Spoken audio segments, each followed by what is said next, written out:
Midnight News coming to you live from Algiers. I'm Mariam Zian, and here are your top stories for tonight. The Zionist occupation forces escalate aggression. Gaza Health Ministry reports 34,012 martyrs and 76,833 injured, unveiling the devastation in Nusayrat camp.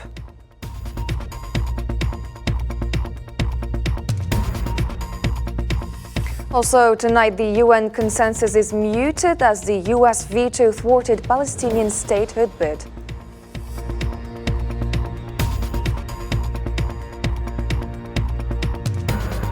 And Iranian forces destroy drones amid explosions in Isfahan, and Iran's foreign minister warns of immediate maximum response to Israeli provocation.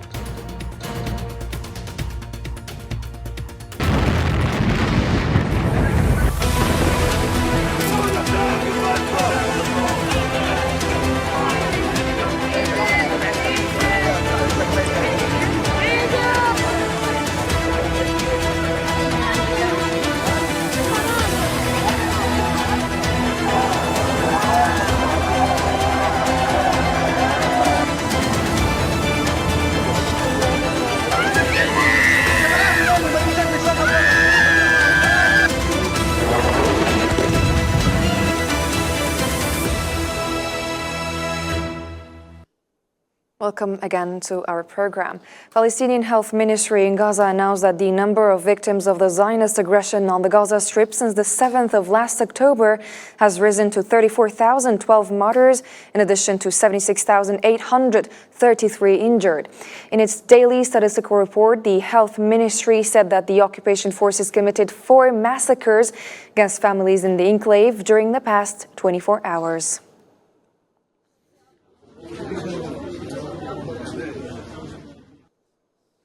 The withdrawal of the occupation army from the north of the Nusayrat camp has uncovered scenes of devastation. Residential buildings and infrastructure lay in ruins with hundreds of casualties reported. Hussein Berkan has more details. Residents came back to their wrecked homes in Nusayrat camp in central Gaza. The sight of destruction shocked them as the Zionist army pulled out, leaving behind a scene of devastation once again. Grief filled the air, replacing any hope of happiness, as the community grappled with the aftermath of the withdrawal. Our perseverance has finally paid off. After 2 decades of hard work, we became homeowners. I've lived in this house for 13 years, ever since it was first erected. I cherish its walls. It feels like a part of me. Losing my family was devastating, and losing my home feels like losing them all over again. My house is not just a building, it's like one of my children, our sanctuary. Residential towers and houses were razed to the ground. Infrastructure became ruins, and agricultural lands were swept away. This is the case in the areas of Al-Mughraqa, Al-Zahra, and the new camp north of Nusayrat camp. No words suffice. The images themselves convey everything. Speech fails us now. We're torn between memories, cherishing the good ones and mourning the last moments spent at home. I can't even locate my apartment anymore. Everything is unrecognizable. Until the very end, I clung to hope for a ceasefire, dreaming of returning home. But as they withdrew, so did my home, leaving behind a sense of profound defeat. The 8-day aggression in the Nusayrat camp witnessed tragic loss, with hundreds martyred and wounded by the occupation army's actions. Despite the efforts of the Palestinian civil defense, many remain trapped under the rubble. Their fate uncertain. Shocking statistics reveal the extent of the devastation, with over 80% of residential buildings destroyed in Gaza City and the northern Gaza Strip. Entire towns and neighborhoods in Khan Yunis lay in ruins, highlighting the ongoing war of genocide and destruction that unfolds before the world's eyes. The government media office in Gaza affirmed that Gaza City is facing a new environmental disaster that adds to the series of life-threatening disasters caused by the Zionist aggression. The head of the office, Salama Ma'rouf, indicated in a press statement that all water wells in the city stopped completely 2 weeks ago due to the depletion of fuel. Salama Maruf pointed out that Gaza City is now experiencing a state of extreme thirst due to the water outage, coinciding with the rise in temperatures, directing an urgent appeal to the international community to investigate, to stop the occupation's crimes against the civilians or the civilian service sectors.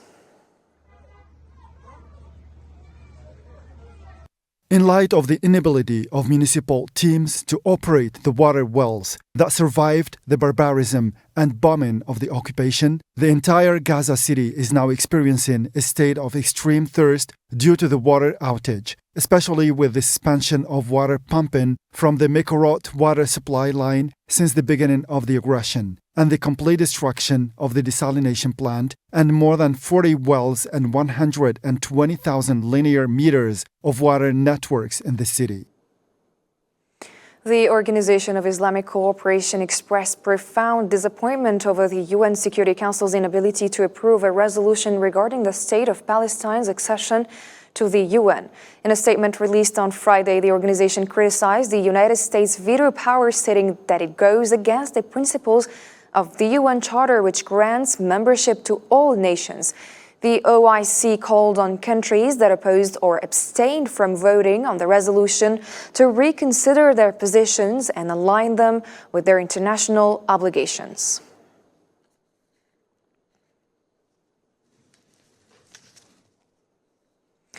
The Gulf Cooperation Council views the United States veto in the UN Security Council blocking the recognition of Palestine as a full UN member as a setback in the quest for a just and comprehensive peace in the Middle East.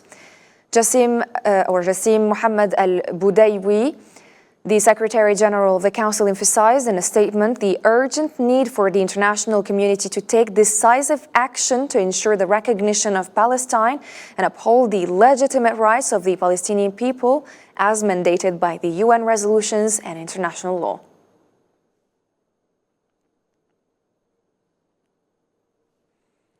The United States used its veto power to block an Algerian draft resolution demanding full UN membership to the state of Palestine.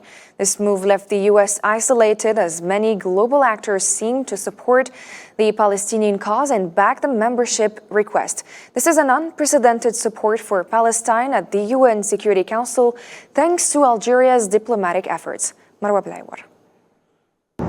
The gap between the winner and the loser was duly recognized in the recent decision made by the majority of the Security Council, with 12 out of 15 members voting in favor of granting full membership to the State of Palestine in the United Nations. International consensus was obvious. However, the U.S. veto prevented this consensus from turning into concrete action.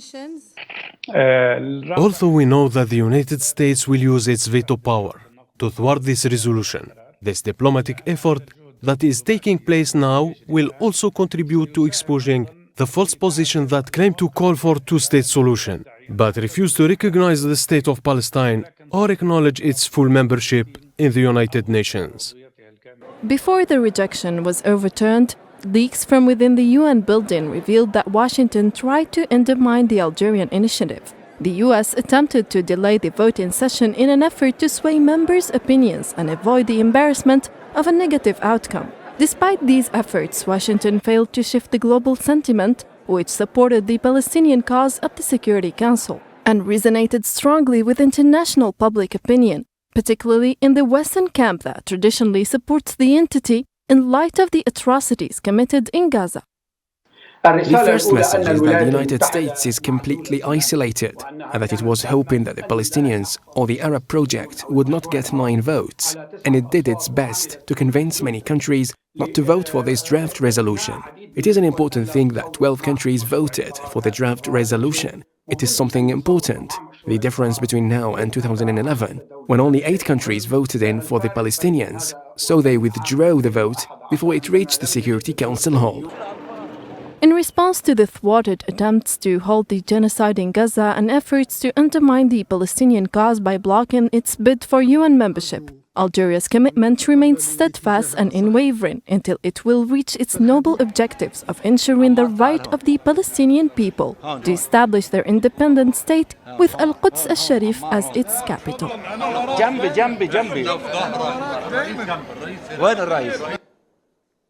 Member of the Executive Committee of the Palestine Liberation Organization PLO, Ahmed Majdalani, said that the organization will work with Algeria to submit the matter of Palestine's membership to the UN on a regular basis. Majdalani also confirmed in a previous statement to Al-24 News that the Palestinian Authority is moving towards a new approach that guarantees the establishment of a Palestinian state under international auspices. Here is the statement. As part of the protection and sponsorship of the political process through a multilateral international sponsorship and an international multilateral conference instead of the US sponsorship, which is biased to Israel. We will work with our brothers in Algeria so that the right of Palestine to obtain full membership in the UN will be high on the permanent agenda. We will submit on a monthly basis this matter to the Security Council. The U.S. veto against Palestine gaining full membership in the United Nations is the sixth that Washington has imposed since the beginning of the Zionist aggression on the Gaza Strip. In addition to military support for the entity, the U.S. administration insists on providing the occupation with diplomatic protection in international forums against any decision that supports the Palestinian cause. Nabil Khazini has the report. The military vehicles circulating on the Palestinian soil, killing Palestinians and occupying their land, says it all. The occupation doesn't want the state of Palestine to exist, and so did the United States at the UN Security Council. The American hand was again alone to be raised, postponing the right of the Palestinian people to have their own state, obtaining a full membership in the United Nations. This shows how Washington has become isolated on the issue, as the vast majority of the Council disagreed with the US move. Having for the fifth time since the beginning of the exacerbation in Gaza their veto, they have once again demonstrated what they really think of the Palestinians. For Washington, they do not deserve to have their own state. They are only a barrier on the path towards realizing the interests of Israel. For that reason, the United States is ready to the last to turn a blind eye to the crimes of Israel against the civilians in Gaza. The United States, with its successive administrations, has used its veto whenever it comes to condemning the crimes of the entity or enabling the Palestinians to obtain one of their legitimate rights. However, for those who believe in the right cause of the Palestinians, a free Palestine is bound to exist. Our right to self-determination has never once been subject to bargaining or negotiation. Our right to self-determination is a natural right, a historic right, a legal right, a right to live in our homeland, Palestine, as an independent state that is free and that is sovereign. With its last veto, Washington remains loyal to its position of rejecting any decision that calls for justice for the Palestinian people and support for their just cause, or condemns the occupation that persists in its crimes and the war that it has been waging against the Palestinian people for more than 75 years. Algerian Foreign Minister Ahmed Attaf held discussions with his Iranian counterpart, Mr. Minister Hussein Amir Abdullahian, during a high-level United Nations General Assembly session. The conversation centered around the ongoing situation in the Gaza Strip and the various efforts to support the Palestinian cause. They also reviewed the progress in implementing the outcomes of recent talks held in Algeria between Algerian President Mr. Abdelmajid Tebboune and Iranian President Mr. Ibrahim Raisi.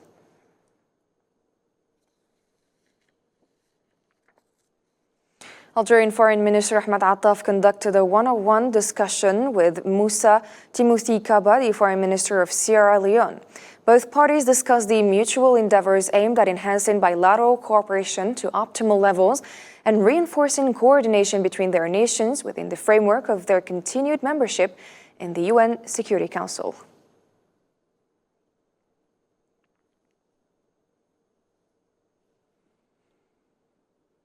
U.S. Secretary of State Antony Blinken accused Hamas of obstructing ceasefire negotiations in the Gaza Strip, indicating what he considered to be its greater interest in the regional conflict. Let's have a listen.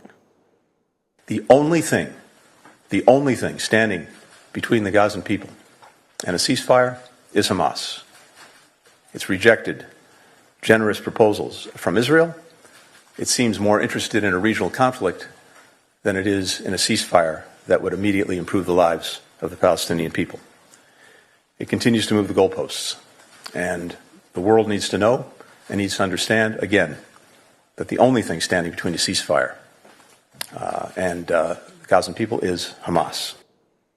Hamas criticized U.S. Secretary of State Antony Blinken's comments, accusing the Palestinian resistance group of obstructing a ceasefire in the Gaza Strip, calling them evidence of the U.S.'s blatant bias towards Zionist fascism.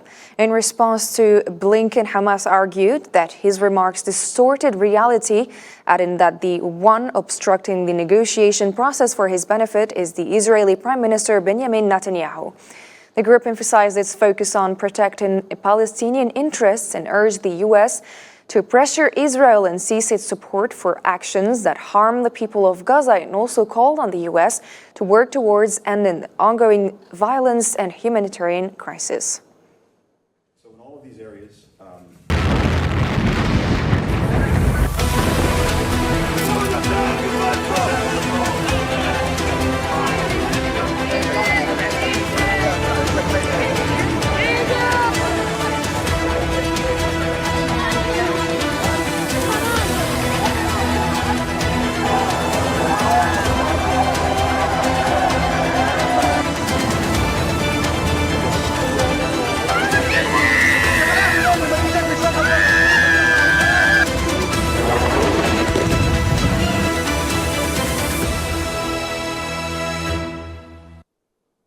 We start with the latest. A huge blast rocked a few moments ago a military base in Iraq by Iraqi Popular Mobilization Forces south of Baghdad as a result of unknown airstrike, army sources told Reuters news agency. Also, official media outlets in Iran reported hearing explosions in the center of the city of Isfahan and indicated that Iranian forces destroyed drones. The IRNA news agency said that 3 explosions were heard near a military base in the city of Isfahan in the center of the country, while Iranian state television confirmed that shortly after midnight 3 drones were seen in the sky of Isfahan. The same source said that air defense system was activated and destroyed in the sky, stated that no nuclear facilities were affected or nuclear sites in the city were targeted.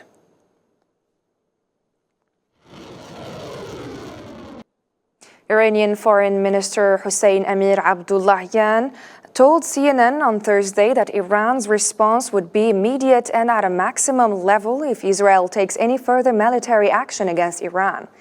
The Iranian Foreign Minister said that their previous response to the Israeli regime was limited and stayed with minimum of frameworks.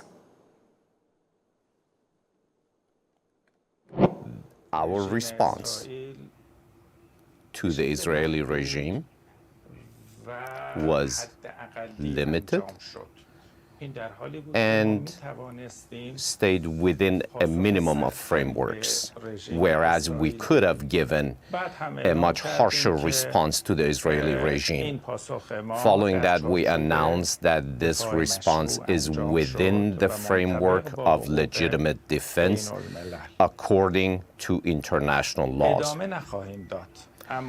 We will not continue. However, in case the Israeli regime embarks on adventurism again and takes action against the interests of Iran, the next response from us will be immediate and at a maximum level. In the same context, U.S. Secretary of State Antony Blinken declined to confirm a reported Israeli attack on Iran on Friday, saying that Washington has not been involved in any offensive operations and was rather committed to de-escalating tensions in the region. Blinken answered to whether or not Israel launched an attack on Iran at a news conference capping a gathering of G7 ministers in Italy. the United States has not been involved in any offensive operations. What we're focused on, what the G7 is focused on, and again it's reflected in our statement and in our conversation, is our work to de-escalate tensions, to de-escalate from any potential conflict.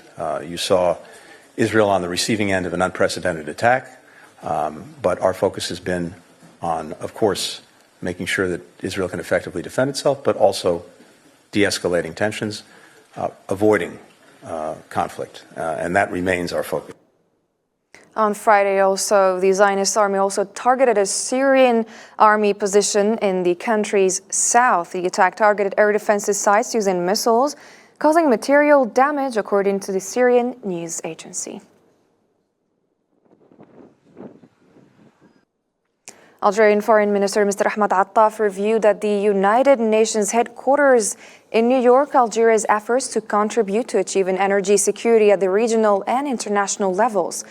During a high-level discussion session of the General Assembly on the implementation of the goals of the United Nations Decade of Sustainable Energy, Mr. Attaf stressed that Algeria's contribution to achieving those goals is not only limited to its national territory, but goes beyond it to reach its immediate surroundings, while pointing to its efforts to strengthen international cooperation in order to achieve energy security through various initiatives.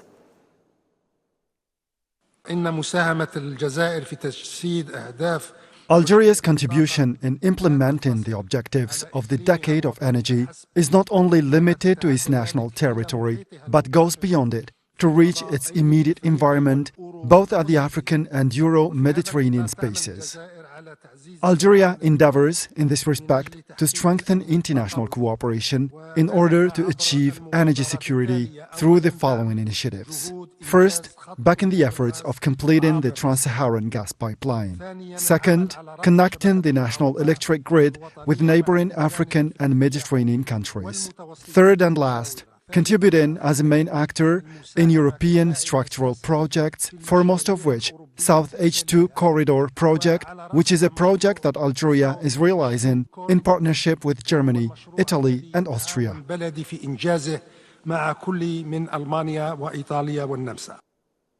The Algerian Foreign Minister, Mr. Ahmed Attaf, reiterated during the session the necessity of adopting a fair and an equitable energy transition that gives the necessary place to natural gas as the cleanest and most effective solution. Let's take a listen. تؤكد الجزائر على ضرورة تبني انتقال طاقوي عادل.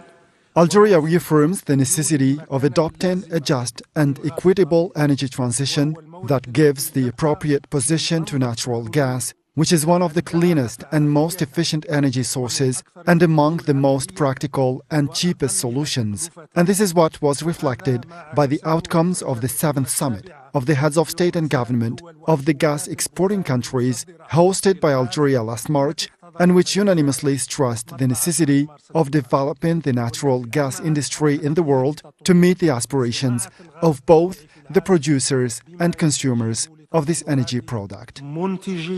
ومستهلكي هذه المادة الطاقوية على حد سواء. The Algerian diplomacy chief Ahmed Attaf stressed Algeria's keenness to implement the goals of the United Nations Decade of Sustainable Energy. Let's have a listen. استسمحكم بأن نؤكد أمام جمعنا هذا حرص بلدي كل الحرص. Allow me to affirm before this meeting my country's keenness to commit to achieving the objectives of the UN Decade of Sustainable Energy for All. Algeria has managed, under the leadership of the President of the Republic, Mr. Abdelmajid Tebboune, to make a significant advance in this field. With regard to the indicator of energy connection, the national electric grid is now covering 99% of the population, with a production capacity amounting to 25,000 megawatts, while the various programs for the distribution of natural gas have included 73% of citizens. Regarding the indicator of diversifying the energy mix, Algeria has been involved in new efforts to develop the exploitation of renewable energies, such as solar energy. My country aims by 2030 to reach 30% of renewable energies in the energy mix, including through the development of hydrogen source. As for the performance indicator of energy use, Algeria has implemented an ambitious program for the rationalization of energy consumption by 10% at the 2030 horizon in comparison to 2020 consumption level. بحلول عام 2030 مقارنة باستهلاك سنة 2020. That was it for tonight's edition. Thank you for watching. Have a good night and take care.